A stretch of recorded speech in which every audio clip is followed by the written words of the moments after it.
আসিফ নজরুল দেখছি সেই ভিডিও থেকে আপনার আস্তে আস্তে সরে যাচ্ছেন, হ্যাঁ, মানে পাশ কাটাতে চাচ্ছেন। তো আসিফ নজরুল,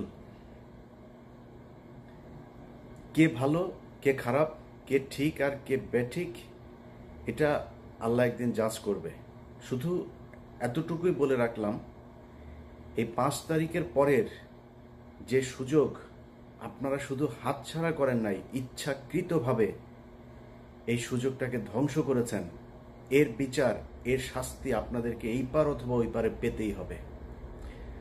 আমি আমার জায়গা থেকে শুরু থেকে এখন পর্যন্ত একটা কথাই বলি, অনেক মানুষের, অনেক নিজের খুব কাছের মানুষজনও, ভাই সুযোগ এসছে, কিছু টাকা পয়সার দরকার আছে জীবনে, এরকম ওই 21 টিভিতে যখন কাজ করতাম না, এরকম তখনও অনেক মানুষজন ছিল এরকম বলতো যে টাকা পয়সা বানায় তারপরে করতে। আসলে টাকা পয়সা না মানুষকে বাঁচাইতে পারে না, বিপদে পড়লে ওইখানে আপনি বাঁচতে পারবেন। টাকা মানুষের দরকার আছে, আমরা পৃথিবীর একদম ফেরেশতা, আমাদের মানে কোনো ভুল ত্রুটি নাই, কোনো খারাপ কাজ নেই, এরকম না। আমার জীবনেও খারাপ কাজ আছে, চেষ্টা করেছি।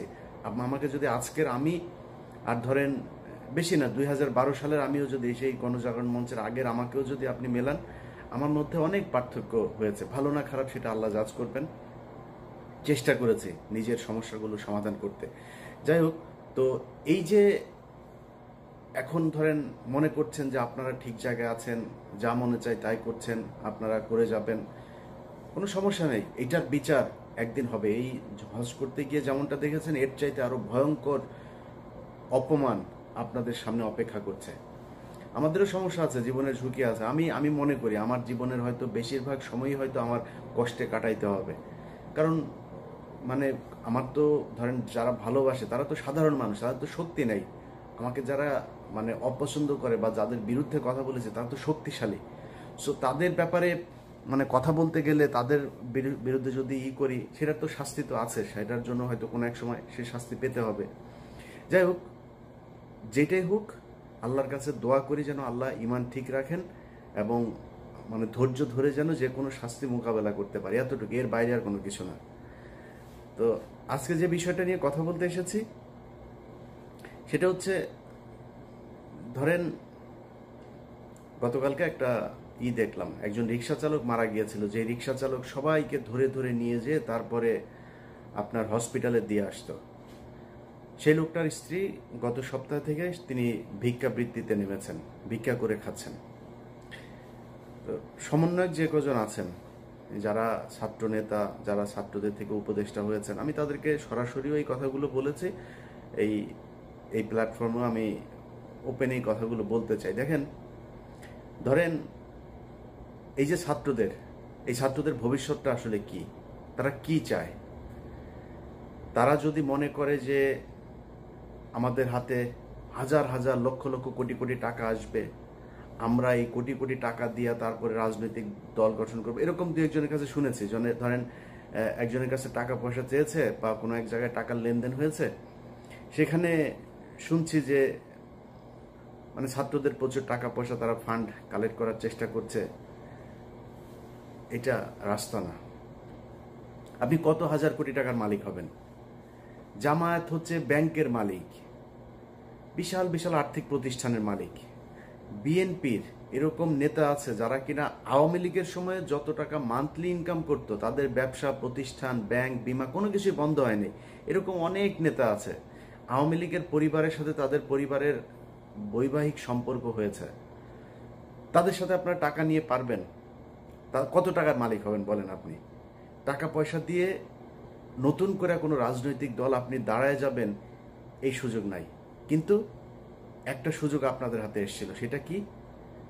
এই আগস্টে যেই বিপ্লব হলো, এই বিপ্লবে সারা দেশের মানুষ আপনাদের পক্ষে এসেছিল। এবং আমি নিজেই আমার চ্যানেলে আমি ভিডিও বানিয়েছি। এখন আমি বলছি না যে আমি নির্বাচন চাই, আমি নিজে বলেছি 20 বছর 25 বছর যত বছর মনে চাই ইউনূস সরকার ক্ষমতায় থাকুক। আমরা এখানে উদযাপন করেছি, মনে করেছিলাম যে আমরা বোধহয় স্বাধীন হয়ে গিয়েছি। মিথ্যা, সবকিছুই ভুল ছিল। এই স্বাধীনতার ঠিক আগের যে সময়টা ছিল, সেই সময় আপনাদের সাথে বাংলাদেশের মানুষ যেইভাবে এসেছিল, আপনারা তাদেরকে রাখতে পারেন নাই। কেন পারেন নাই? কয়েকটা মানে খুব বড় করে 2-3টা জিনিস বলি। দেখেন পরিবর্তনটা হয়েছে কোথায় আমাকে বলেন। আজকের যে বাংলাদেশ, এই বাংলাদেশের সাথে যদি আপনি শেখ হাসিনার বাংলাদেশকে মেলান, মানে কম্পেয়ার করেন, আচ্ছা কম্পেয়ার করলে ধরেন একটা সাধারণ মানুষকে যদি আপনি জিজ্ঞেস করেন তার যে জিনিসপত্রের দাম কিনে খেতে হয় সেটা কি কমেছে? এটা সমস্যা নেই, একটা নতুন সরকারের জন্য ধরলাম 1 বছর 2 বছর তারা কষ্ট করবে, কোনো সমস্যা নাই, কষ্ট করুক, কিন্তু সেটার জন্য তো আপনার কিছু করতে হবে, তাই না? একজন মানুষ মনে করেন যে বিদেশে যাবে, তার বিদেশে যাওয়ার জন্য আগে কয় টাকা দিত সে? আগে যদি নাকি মনে করেন সৌদি আরবে যেতে 7 লাখ টাকা, 6 লাখ টাকা, 5 লাখ টাকা দিত, তাহলে আগের সরকারের সমস্যা ছিল, দুর্নীতিগ্রস্ত ছিল, তারা বিভিন্নভাবে দালাল টালাল এইসব করে টাকা পয়সা করতো। এই জন্য ইন্ডিয়াতে যেতে লাগে 1 লাখ টাকা, 1.5 লাখ টাকা, আমাদের এখান থেকে 7 লাখ টাকা লাগে। মালয়েশিয়াতে যেতে 60,000 70,000 টাকা লাগে, আমাদের এখান থেকে লাগে 5 লাখ টাকা। ওমান, কাতার, দুবাই, মধ্যপ্রাচ্যের সব দেশে একই অবস্থা। এখন বৈষম্য কাটানোর জন্য বৈষম্য বিরোধী আন্দোলন হয়েছে, মানুষ রক্ত দিয়েছে, সেই বৈষম্য শেষ করার পরে তাদের তো কম লাগবে টাকা, তাই না? আসলেই কি লাগছে? তাহলে এইটার দায় কার? এটার জন্য তো আপনাকে জবাব দিতে হবে। আপনি যেটা শেখ হাসিনা পারে না সেটা আপনি করে দেখাবেন, এই জন্যই তো আপনাকে পরিবর্তন করে আনা হয়েছে। মানে সবকিছুর পর আমি এই যে যুক্তি দেখাচ্ছি, এটাতে আবার আওয়ামী লীগের খুশি হওয়ার কিছু নাই। তোদের আসলে মানে তোদেরকে নিয়ে মানে কথা বলার মতো এই এই মানে রুচিটাও, তোদের নিয়ে কথা বললেই মেজাজ খারাপ হয়ে যায়, গালাগালি করতে ইচ্ছা করে।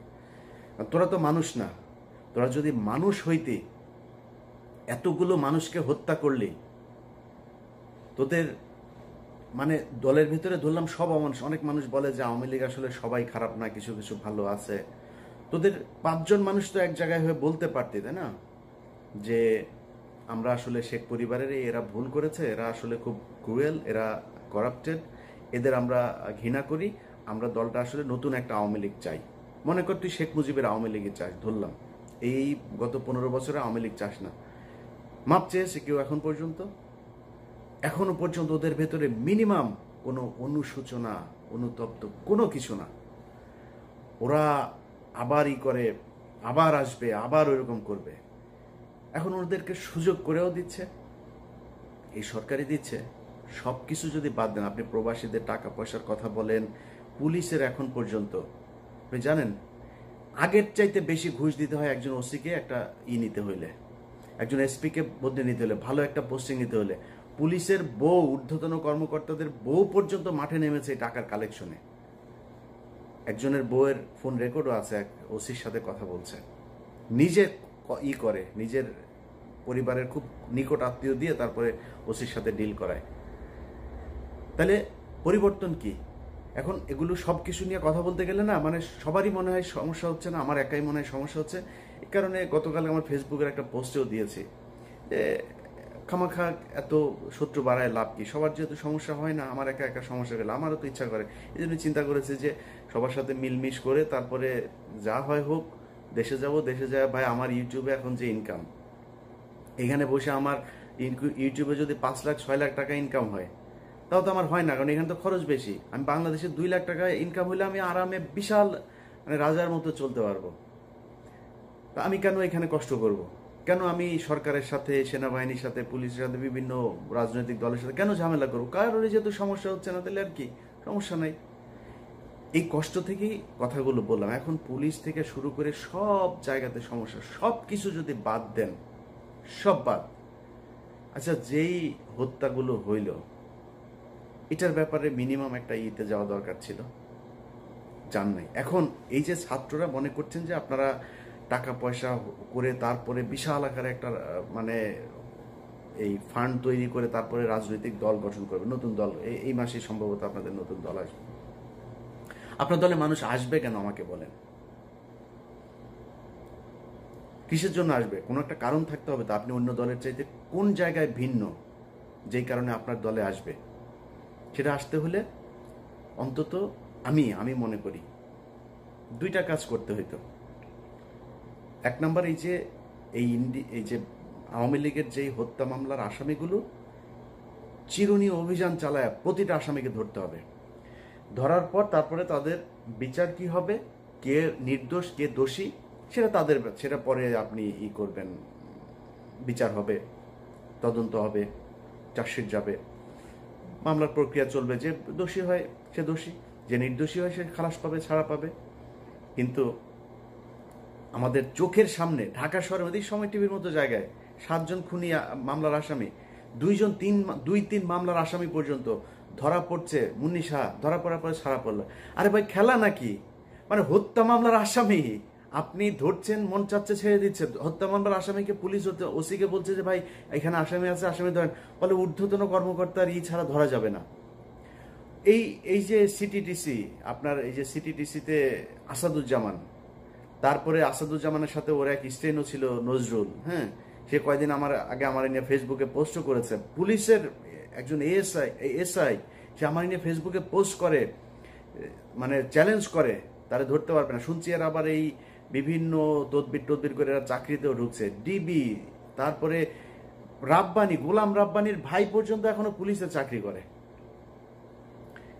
কাকে নিয়ে আপনি যুদ্ধ করবেন বলেন? কালকে যদি শেখ হাসিনা বলে যে আমি দেশে ঢুকে যাব, আওয়ামী লীগের লোকজনের যুদ্ধ, আওয়ামী লোক তো কারো তো আপনি ধরেন নাই, কয়টা ধরেছেন আপনি? সব তো এলাকাতে আছে। যদি বলে ধরে যাব, আওয়ামী লীগ এখন বিএনপির পেছনে, জামাতের পেছনে যায় যোগ দিচ্ছে। আপনার কি মনে হয় ওরা বিএনপি করে ফেলেছে, জামাতের আদর্শ নিয়েছে? ওরা তো আওয়ামী লীগই। ওরা যখন দেখবে আপনার পেছনে রাজনীতি করা লাগে, যখন দেখবে হাসিনা ঢুকেছে দেশে, ওরা হাসিনার পেছনে রাজনীতি করবে, ওরা ওদের ঝাঁপায় পড়বে আবার ফের। আর এটার জন্য যদি নাকি মনে করেন ঠেকানোর জন্য প্রশাসন, সচিবালয়, কোন জায়গায় আপনি নিয়ন্ত্রণ নিয়েছেন আমাকে বলেন? কথা বললে অনেকে কষ্ট পাবেন, জামাত কষ্ট পাবে, বিএনপি কষ্ট পাবে, আমি কোনো রাজনৈতিক দলকে বলতে চাই না, কিন্তু সারা দেশে চাঁদাবাজি চলছে, সারা দেশে চলছে একদম। আমারে তো মনে করেছেন যে আমি হয়তো আওয়ামী লীগের সময় আওয়ামী লীগের বিরুদ্ধে কথা বলেছি, বিএনপি জামাত যখন ক্ষমতায় আসবে তখন আমি তাদের পক্ষ হয়ে কথা বলবো। এটা আমি পারবো না, আমি হয়তো চুপ থাকবো, কিন্তু পারবো না আপনার পক্ষে মিথ্যা কথা বলতে। সারা দেশে চাঁদাবাজি হচ্ছে, ব্যাপক চাঁদাবাজি হচ্ছে। এখন এই যে চাঁদাবাজি করছেন, কোত্থেকে করছেন আপনি চাঁদাবাজি? হাটে ঘাটে, ওই বাস স্ট্যান্ড, ওই গরুর বাজার, ওই হাওর বাওর, এই যে এসব লিস্ট যেগুলো নিয়ে আপনারা দখলে নিয়েছেন, দখলে নিয়ে কি করছেন? ওইখানে চাঁদাবাজি। গ্রামে এদিন শুনলাম একজনের মুরগি বিক্রি করতে এসছে, সেই মুরগির থেকে, মানে অনেক মুরগি আর কি, ফার্মের মুরগি, এক মুরগি থেকে সেখানে চাঁদা নেওয়া হচ্ছে। তো এই যে চাঁদা নিচ্ছেন, নিয়ে কি করছেন? একদম প্রান্তিক লেভেলের যে মানুষ আছে তাদের কাছে আপনি চাঁদাবাজ হিসেবে উপস্থাপিত হচ্ছেন। কিন্তু একটু চিন্তা করে দেখেন তো, প্রশাসনের, সচিবালয়ের, কোর্টের কোন জায়গায় 2-4টা জায়গা বাদে কোন জায়গাটায় আপনার জামাত বা বিএনপির লোক আছে? আমার দেখান 2-4টা জায়গার মধ্যে যে একটা ধাক্কা যদি শেখ হাসিনা দেয়, আওয়ামী লীগ দেয়, আপনি যে প্রশাসনের এই দিক থেকে যে সমর্থন পাবেন, সে সুযোগটা আছে আপনার? নাই। তো কি নিয়ে আপনি যুদ্ধ করবেন? অতএব ছাত্রদের, আমি মনে করি সেদিন আমার সাথে যাদের কথা হচ্ছে তাদেরকেও আমি একই কথা বলেছি। তারা বলছে যে আমরা আসলে অনেক কিছু চাইলেও পারছি না। তা আপনারা যদি পারছেন না, এটা কি মানুষ জানে? যেই হোক, মানে ছাত্রদের ভেতরে আমি কারণ নাম ধরছি না, যেই আমার সাথে যারই কথা হোক, যেই লেভেলেরই হোক, এ বলছে আমরা পারছি না। আপনারা পারছেন না এটা তো মানুষ জানে না। আমরা তো মনে করছি আপনারা সরকারের পার্টে আছেন, সরকারের সাথে কাজ করছেন মিলেমিশে, আপনারা যা চাচ্ছেন সরকার সেটাই করছে, সরকার যা করছে সেটাই আপনাদের কাজ। আমরা তো এটা মনে করছি। আপনাদের কথা যে সরকার শুনছে না সেটা তো বলতে হবে। বলতে হলে কি করতে হবে? সরকারের ছাত্রদের প্রতিনিধি যারা আছে তাদেরকে পদত্যাগ করতে হবে, করে রাস্তায় নেমে আসতে হবে। এর বাইরে নাম ধরে বলি, নাহিদ ভাই, আসিফ ভাই, হাসনাত ভাই, সার্জিস ভাই, যারা যারা আছেন, পিঠের চামড়া থাকবে না। যদি মনে করেন যে এই সরকার চলে যাবে আর বিএনপি বা জামাত ইসলাম আপনাদেরকে কোলে তুলে নিয়ে নাচবে, প্রশ্নে আসে না। আর আওয়ামী লীগ তো কত ভয়ঙ্কর হইতে হবে সেটা আপনাদেরকে বোঝানোর দরকার নাই, আপনারা জানেন। এরা জেলখানার ভেতরে মানুষকে ধরে জবাই করে মারে, ফাঁসি হইলেও এদের মনে শান্তি হয় না, জবাই করে মারে। এখন শুনছি ওই যে ক্যাপ্টেন মাজেদ গিয়েছিল, এই ক্যাপ্টেন মাজেদ সাহেবকেও জবাই করেছিল। সো এরা এর চেয়েও ভয়ঙ্কর রূপে ফিরবে যদি ফিরতে পারে, ফেরার সুযোগ দেওয়া হয়। অতএব আপনারা ছাত্ররা যারা আছেন, যাদের সাথে বাংলাদেশের মানুষ সবাই চেয়েছিল একটা পরিবর্তন, আপনাদের সাথে কেন যাবে সেটা আপনাদেরকে বুঝাইতে হবে। পারেন নাই, কোনো সমস্যা নাই, পারার চেষ্টা করছেন কিনা সেটা মানুষ দেখতে চায়, যে আপনারা কি আসলেই চেষ্টা করেন নাকি আপনারাও সেই আগের মতোই, আগের দলের মতোই সব লুটপাট করে খাওয়ার জন্য, সুবিধা পাইলে তাদের সাথে বসে মিলেমিশে একাকার হয়ে তারপরে দেশ চালানোর জন্য উদ্গ্রীব হয়ে আছেন। এই জিনিসগুলো আমার মনে হয় আপনাদের বোঝা উচিত আর কি। তো যাই হোক, যে বিষয়টা বলছিলাম আগেও, যে অনেকের কাছে খারাপ লাগতে পারে, কিন্তু সত্যি কথা যেটা ভাই, এই দেশটা দেখলাম তো 5 তারিখের পরে, এখানে টাকা পয়সা হইলে সব পার্সেজ হওয়া যায়। ইভেন কি জানেন, বললে কষ্ট পাবেন, আমরা যে 57 কর্মকর্তার জন্য কষ্ট পাই না, আমরা বলি এই দেশের স্বাধীনতা, সার্বভৌমত্ব সবকিছু এই 57 জন অফিসারকে মারার কারণে আমাদের দেশ ইন্ডিয়া দখল করে নিল, এগুলো বলি না, সেই 57 জন কর্মকর্তাদের ভেতরেও তাদের পরিবারের লোক, সন্তান, স্ত্রী টাকার কাছে বিক্রি হয়ে গেছে, তাদের স্বামীদেরই চায় না, বিচার চায় না। এটা নিয়ে আবার আরেক ভিডিওতে কথা বলবো। আজকে এই পর্যন্তই। যারা মনে করছেন যে এই টাকা পয়সা ইনকাম করে স্রোতের সাথে গা ভাসিয়ে যে যা যেইভাবে পাচ্ছেন টাকা পয়সা কামায় টামায় নিয়ে টাকা আপনারা অনেক কিছু দিবে, এটা একদিন প্রমাণ হয়ে যাবে। যুগে যুগে বহু প্রমাণ হয়েছে, আপনার ক্ষেত্রে প্রমাণ হবে। আমি ইলিয়াসের চেহারা সেদিন আপনার চোখের সামনে ভাসবে, যে 2000 মানুষ মারা গিয়েছে, সেই মানুষের লাশের সাথে বেইমানি করে আপনি আপনার ব্যক্তি স্বার্থের কাছে বিক্রি হয়েছেন। আল্লাহ হাফেজ।